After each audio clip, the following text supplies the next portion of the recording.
ওটা আনুমানিক বলছেন 400 বছর। 400 বছর। বট গাছটা মানে আনুমানিক 60-70 ডিসেম্বর আছে, 70 ডিসেম্বর হইব। 60 থেকে 70 ডিসেম্বর। পুরাটা হইলো এই যে চিকন পাতাটা দেখেন না, হইলো পাকর গাছ। আচ্ছা, আর যেটা বলি পাতা না, হ্যাঁ হ্যাঁ। ওইটা হইলো বট গাছ। এই যে এইখানে হইলো গাছ বোনাই জোড়া দিয়ে বুনছে না, এই যে এই গাছটা জোড়া দিয়ে বুনছে না, এইখানে হইলো এই যে পাকর গাছ ওই তো উঠছে, আর হানি যায় নাই। একটা গাছের সাথে আরেকটা গাছের বিয়ে দিছে, হ্যাঁ, ওইখান থেকে এই বট গাছটা বট গাছ- এরকম বিস্তৃতি ছড়াইছে। হ্যাঁ। আচ্ছা আচ্ছা, যাক এটি একটি ইন্টারেস্টিং কাহিনী বন্ধুরা শুনলেন।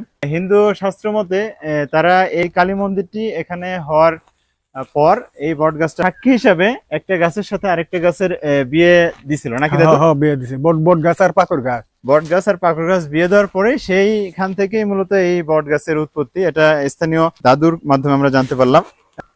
এই গাছের যে ইতিহাস সে আমাদের মাঝে বর্ণনা করলো।